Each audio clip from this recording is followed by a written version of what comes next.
जो ज्यादा बोलते हैं ये कहानी सुने। ज्यादा बोलना ही हमें अपने भीतर की ओर लौटने नहीं देता। एक गुरु का एक शिष्य बहुत ही बचल था। वह हर समय बोलता रहता, दिन भर इधर उधर की बातें करता।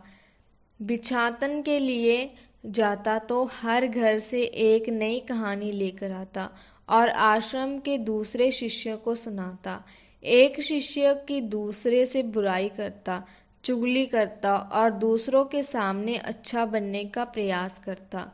खुद के मुंह से ही खुद की तारीफ करता रहता और हमेशा ही खुद को गुरु के सामने सबसे बुद्धिमान और उत्तम शिष्य साबित करने का प्रयास करता। वह खुद सभी शिष्यों से अलग और श्रेष्ठ मानता था। उसका कहना था कि मैं एक अमीर घर का लड़का हूँ। अगर मैं चाहता तो एक आरामदायक और सुविधाओं से भरा जीवन जी सकता था, लेकिन मैं वह सब छोड़कर यहाँ आया क्योंकि मुझे सत्य की खोज करनी है, खुद को जानना है, जीवन को जानना है। इसलिए मेरा त्याग तुम सबसे बड़ा है। आश्रम के सभी शिष्यों को बुलाकर गुरु ने कहा, आप सभी को अगले एक माह के लिए कोई ना कोई संकल्प लेना है। इससे आपकी संकल्प शक्ति मजबूत होगी और आप में आत्मविश्वास संचालित होगा। आप सभी अपने अपने समर्थन के अनुसार कोई भी संकल्प ले सकते हैं और एक माह के पूर्व आप में से जिसका भी संकल्प टूटता जाए वो अपनी पुरानी दिनचर्या में वापस आते जाएं। सभी शिष्यों ने अपनी शक्ति के अनुसार छोटे बड़े संकल्प लिए और गुरु को अपने संकल्प के बारे में बताकर वहां से चले गए। लेकिन वो बचल शिष्य खुद को सबसे अलग और बड़ा दिखाना चाहता था। इसलिए वह सीधे गुरु की कुटिया में पहुंच गया और बोला, मैं कोई छोटा मोटा संकल्प नहीं लेना चाहता, बल्कि खुद की ही भांति एक बड़ा और महान संकल्प लेना चाहता हूँ। कृपया आप ही बताएं। गुरु मुस्कुराए और बोले, क्या तुम मेरे द्वारा दिए गए संकल्प को पूरा कर पाओगे? क्या तुम्हारे लिए उसे पूरा करना संभव होगा? नहीं, वो तुम्हारे लिए तुम उसको पूरा नहीं कर पाओगे। इसलिए तुम खुद ही कोई संकल्प ढूंढ लो। शिष्य ने कहा, नहीं गुरुदेव, अब जो भी संकल्प मुझे देंगे मैं जरूर उसे पूरा करूंगा। आप बताएं तो सही। गुरु ने कहा, ठीक है, तो तुम अगले एक माह तक चुप रहोगे, मुंह से एक शब्द भी नहीं निकालोगे। यही तुम्हारा संकल्प है। शिष्य ने कहा, गुरुदेव, ये भी कोई संकल्प है? ये तो बहुत ही आसान है। एक माह तक चुप ही तो रहना है। कोई बड़ा संकल्प दीजिए जो मेरी योग्यता के लायक हो, जिसे पूरा करने में मुझे समस्या हो। गुरु ने कहा, पहले तुम इस संकल्प को तो पूरा करके दिखाओ। गुरु की बात मान ली। उसने उसी समय चुप हो गया और पलटकर कुटिया से बाहर चला गया। उसे चुप रहना बहुत आसान लग रहा था।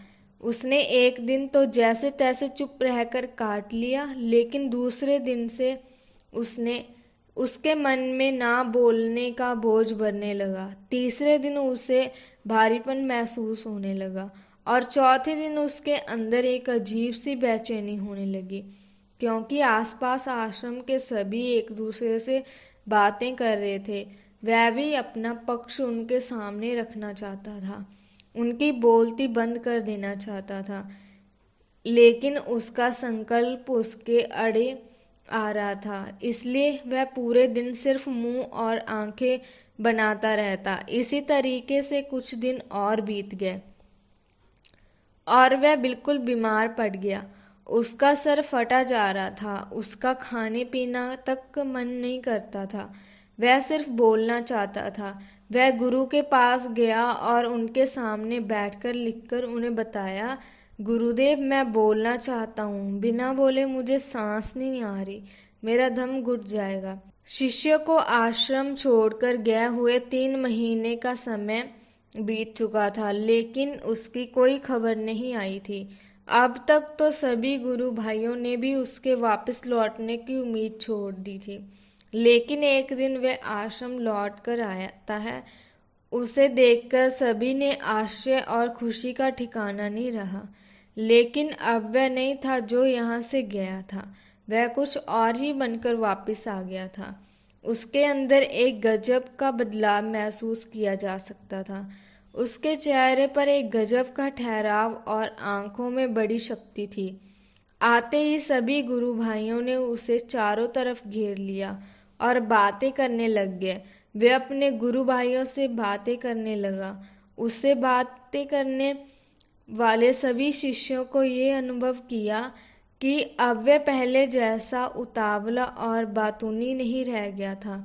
उसके मुंह से एक शब्द बहुत ही सूखे हुए और मधुरता के साथ निकल रहे थे। थोड़ी देर तक गुरु भाइयों से बात करने के बाद वह सीधा गुरु की तरफ चला गया।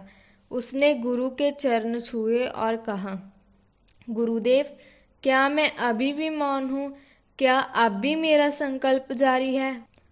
गुरु ने कुछ देर तक शिष्यों की आंखों में बड़े ध्यान से देखा और कहा, तुम अब भी मौन हो। तुम्हारे मुंह से एक भी शब्द निकल नहीं रहा और तुम्हारा संकल्प पूरा हो गया है।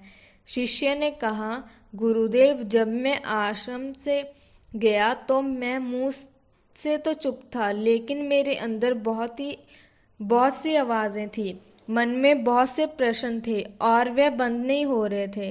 तो मैं जंगल में और गहरा चला गया, इस उम्मीद से कि वहाँ मुझे शांति मिलेगी और मेरे मन की बकबक कम हो जाएगी। लेकिन मैं जितना एकांत हो गया, उतना ही मैं भीतर की तरफ मुड़ गया।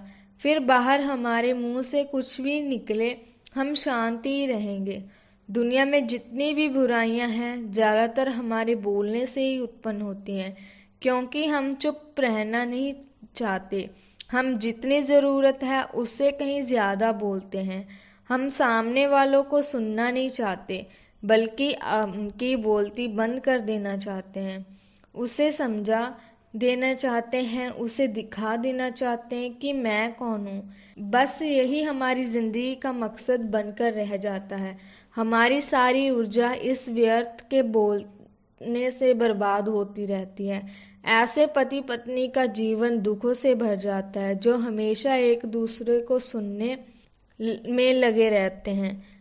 कभी एक दूसरे को सुनना नहीं चाहिए, समझना नहीं चाहिए, और चुप रहना तो उन्होंने कभी सीखा ही नहीं, क्योंकि चुप रहना उन्हें छोटा महसूस करवाता है। दुनिया की सभी लड़ाइयों का कारण हमारा बोलना ही है, इसलिए हमें सिर्फ उतना ही बोलना चाहिए जितना ज़रूरी है, क्योंकि व्यर्थ का बोलना ऊर्जा को नष्ट करना है और ये बोलना ही हमें कभी अपने भीतर की ओर लौटने नहीं देता, क्योंकि ये हमें बाहर की ओर खींच कर रखता है, और बाहर है ही क्या इस संसार के अलावा। लेकिन अगर अपने भीतर के संसार की ओर मुड़ना है तो इस मुंह को बंद ही रखना चाहिए। इसलिए जितने भी बुद्ध हुए, आदमी ज्ञानी हुए, वह सभी एकांत की ओर भागे, ताकि उन्हें ज़्यादा बोलना ना पड़े, ज़्यादा सुनना ना पड़े। वे एकांत में रहें और शांत रहें, इसलिए आसानी से भीतर की यात्रा कर पाएं। लेकिन अगर कोई चाहे तो इस संसार में रहकर भी एकांत में रह सकता है, शांत रह सकता है, लेकिन इसके लिए उन्हें अपनी ऊर्जा बचानी होगी, जिसे वे अब तक अपने भीतर की ओर लौटने नहीं देगा, जिसे वे अब तक अपने बोलने में बर्बाद कर रहे हैं। उन्हें अपने मन को शांत करना होगा। बोलना ही हमें अपने भीतर की ओर लौटने नहीं देता, इसलिए जितना कम बोलें उतना ही अच्छा है। हमें अपने मन की आवाज़ सुननी चाहिए, अपने भीतर की शांति को खोजना चाहिए, तभी हम सच्ची खुशी और शांति पा सकते हैं। इसलिए दोस्तों, चुप रहना सीखें, चुप रहना ही सच्ची शक्ति है। इस वीडियो से आपको बहुत कुछ सीखने को मिला होगा। वीडियो अच्छी लगी हो तो हमारे चैनल को लाइक, शेयर और सब्सक्राइब करना ना भूलें। मिलते हैं जी अब एक और नई कहानी के साथ अगली वीडियो में। तब तक के लिए अपना बहुत बहुत ख्याल रखिएगा। धन्यवाद। Bye bye.